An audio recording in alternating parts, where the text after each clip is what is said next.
Media today. We have with us our Rock County Sheriff, Evan Verbrugge, and we're going to talk about the Buffalo Ridge Drug and Violent Crimes Task Force. Rock County recently joined this. Again, it's one of Evan's goals that he's had for a long time, and so it's in the news, and we kind of want to let him explain what this means for Rock County and for our citizens. Can you tell us a little bit about, it's a long name. It's not the Buffalo Ridge Task Force anymore. Right. Tell us about that. They added the violent crimes portion of it a number of years ago for the state grant funding and things like that there.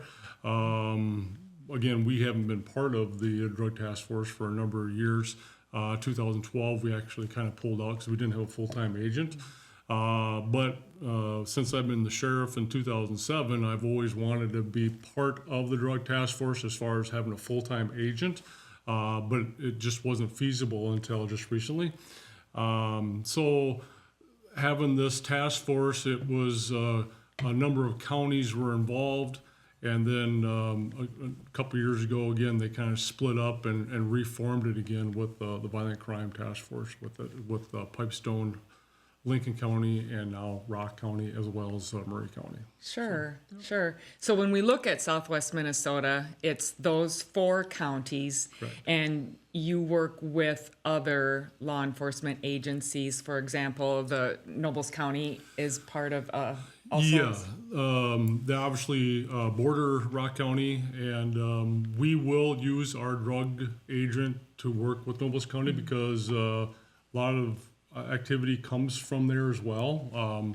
Criminals are very mobile, and just because they're may do something here in Rock County, they will travel to other parts of the state. So we need to partner with our other neighboring agencies to work with them. But Nobles County, could be Jackson County, it could be whoever, but we're focusing obviously on Rock County along with the Buffalo Ridge Drug Task Force. But we will work with other agencies. Sure. And I assume that I-90 75 corridor is kind of a... It's a hotbed of activity. I-90 obviously is a very well-traveled road for drug enforcement. You'll see sometimes the western side of South Dakota that picks up a lot of drug activity.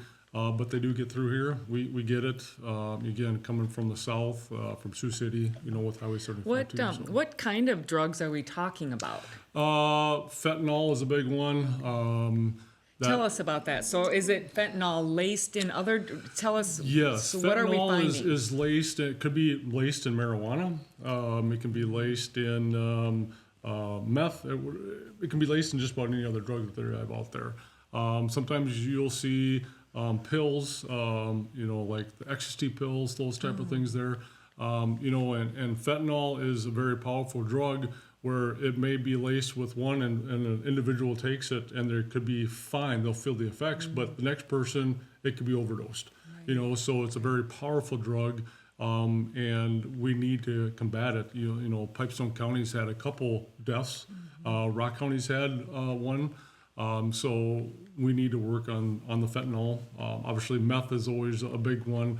Marijuana, although it's still legal, large amounts. Yeah, so let's talk about that just for a second. Will the changing state law have any effect on your work in terms of this task force? Yes and no, because obviously now it is considered recreational, so we won't be maybe going after that. We're not looking for the small little users, we're looking for the distributors. Of course. And that's where the agent is going to be focusing on. But in order to get the distributors, you need to start with the users, and work your way up and things like that. So it's going to probably be one of those where we're starting to work with the marijuana and trying to go to other drugs there because of the contacts. Because I just don't have a friend that smokes marijuana all the time, or some other drug there. Well, and this is where I think it's important for us to have this conversation, because I don't know if everybody really has an idea what's out there and what your folks, what your staff is exposed to, and what some of our residents are exposed to that we don't know about. So, I mean, would you be able to tell us maybe a typical sort of example that the task force might be involved with? I mean, I know it's lots of things, but if you could enlighten us. Obviously, the drugs, the investigation. We have a number of individuals in Rock County that we know that distribute drugs. Okay. And it's kind of hard to investigate in a marked squad car Sure. in a uniform. They know who we are. Yeah. Being So what part. will your unmarked squad and ununiformed officer do? Sorry to interrupt. Yeah, no. Again, they'll start working in Rock County cases, gathering the information, property crimes. Oh, yeah. Because we find that property crime is involved in the drug trade as well. It started because they need the money. So Property crime meaning stealing. burglaries and Yeah, yes. burglaries and thefts. So they'll assist with our regular investigator with some of those, and then start making their own cases. They may, again, with us partnering with Murray, Lincoln, and Pipestone counties, they may go up there to help purchase and buy up there. And again, if there's, let's use the incident in Edgerton a couple months ago where they had the homicide. The agents were part of the investigation because they're the ones that actually do search warrants all the time. Oh, where sure. the patrolmen don't participate in that besides just like a blood draw and a DWI. So these guys are well versed on having articulated, detailed information for the search warrants. So they'll be involved in that aspect of it too. I can only imagine that it will make arrests for your staff, your deputies, easier Yes. or cleaner and all the way There around. will be, yeah. Because again, once we make the arrest on a drug charge, it wasn't just on just a simple traffic stop. It was probably an investigation for several months there too. So, What do you anticipate being the difference in how you're working now going forward? Will your whole staff be more in tune to feeding information to the task force? Will it change? Will anything change for us, or what will you notice? Or we are a very young agency. So I think it'll be enthusiasm to go out there. I mean, they're making traffic stops, they're finding things, but the laws have changed from back when I used to work the road. So it's a little bit harder to get the articulated evidence to go into a car. So we'll now have more training, better training on protecting the person's rights of going into a vehicle, sure. As well as looking for the drug being transported. And then again, a collaboration. So when an officer makes a stop and they get some information from somebody, they can pass it on to one particular investigator that can follow up with it. Because that's what we see sometimes is we don't work with each other all the time. You can pass information on, but if you're not involved in it, you forget it. do we use a canine? Well, we currently do not have a canine for our office. Right. But we are able to utilize Nobles County, Worthington, Oh. Pipestone County. So we do have access to one. Okay, Yep. I know that they can be key in that kind of work. Correct. Just to back up just a little bit, I know you talked about now it's feasible to be part of it, and it's because of a grant. So there's always been grant money out there through the state and the federal government, but Rock County or the city of Laverne wasn't willing to pay for an actual full-time deputy, and it also cost $4.50 per person I for the saw county. that in your. Yeah. That's interesting. Yeah, so that's how they can utilize some of that grant money, So we'll get reimbursed that amount Okay. every year. Yeah. Or give or take, it might be a few dollars off, but approximately of that. And then, so the deputy will still be, the cost for that is the cost of the wages Right. and the vehicle and the benefits and Right. things like that, so. And is this grant something that will be available going forward? I know when we talk about grants, sometimes there's an end Right. point on them. It's been, hasn't been sunsetted. Oh, good. In the past. We're not sure what's gonna happen here, with the biennium with the state, because that's where some of the money comes from, or from the federal government. So, we'll ask and hope that, we can get funded. But I believe that once we have that person in place and the benefits that we see, our law enforcement always seems to be reactive instead of proactive in a lot of our stuff.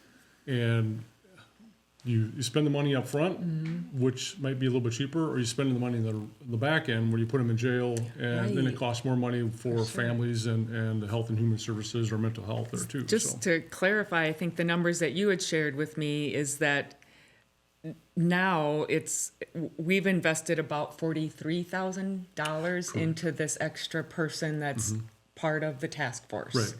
And that's where that $450 per person comes in. Right. And so as a citizen, that's probably a pretty good deal. It is. When we pulled out in 2012, it was approximately $29,000, $30,000. And we were at that for the county. Right. So, and we just had at that time Jeff Winnicky was our investigator. He would go over to Worthington where the task force was at, but he had to go there technically every day is what they wanted. Well, it just wasn't feasible for us to do that. And at that time, I felt we needed to utilize that money to gain another road deputy. So that $30,000 went towards another deputy, additional deputy, the next year or so. No, it is about money, It unfortunately. is. I mean, and when you think about the extra work that goes into drug investigations, I'm sure that this is why this has been a goal for you for so long. It is. It can be labor intensive, and again, you got to have a rapport with the public and you got to have contacts, so it's going to take some officer, whoever is chosen, we haven't done that yet, just one, figure things out, and then start making the rapport with certain individuals there too that are involved. So I know too, and this is a point worth making, for a long time, Rock County's been the only county in southwest Minnesota that hasn't been. That is correct. So it's not like this is some big novel idea. Exactly. It's about time. It came down with the finances, and obviously we don't have the population base to cover that. Right.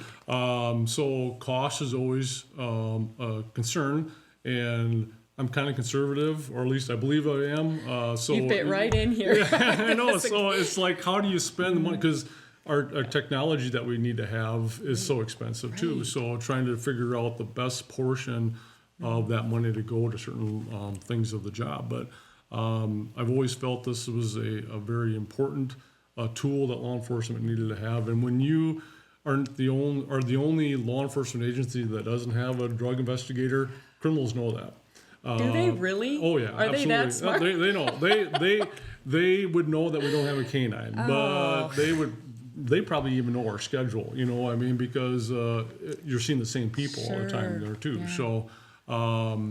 I can see where this is valuable. I firmly believe it has been. Like I said, it was my goal in 2007 when I first became sheriff, and it just took me a while because again, it comes down to money and different boards and things like that. And I think now with the new regulation with marijuana and the compliance checks and all the stuff, this was the perfect opportunity for us to get it in place. Well, congratulations. I'm glad that this is where we're at now. Is there anything else that we want to include in our conversation? I would say that, we always get told, law enforcement, well, why don't they go bust drugs and instead of, pulling people over for this or that. Well, we need the public's help in that. They're the ones that see it. I'm not going to a house and just walking in saying, hey, you got drugs to sell me, So if you see that, call us, and this isn't just a law enforcement issue. This is a community issue. Of course. And we don't want to put people in jail, but unfortunately, if these individuals are giving drugs to our kids and something happens to them, now we have a problem, And not to mention the other crimes that go with it, like you say, the burglaries and the social cost of all of this is pretty high, and so the investment in the task force, I'm sure, is. It is. It's expensive, but in the long run, I think it's going to be a benefit for us there too. So. Well, thank you for explaining this to us, and absolutely. I wish you well. You're hiring another one now to. So we'll be advertising in-house for the drug agent. Right. Hopefully in the next couple of weeks we have them, and then We will be backfilling for that position, so we're in the process of that now too. So hopefully by sometime this summer, we'll have that position filled as well. I'd like to talk to you sometime about Yeah. how it is to fill our deputy positions in this climate. But that'll be Yeah. we'll be back for another Yeah, right, conversation sure. about that, Evan, Absolutely. because Yep. that's another. I just think that's a whole other conversation. Yeah. So No, that sounds I good. don't think anybody envies you. Well, hiring is tough. Yeah, so. it is But nowadays for everybody. Yeah, and this information about the task force, that it's good for the community. It's good for your deputies and all the way around. So thank you for bet. your time. Thank you. And Appreciate thanks it. for tuning in to Star Media.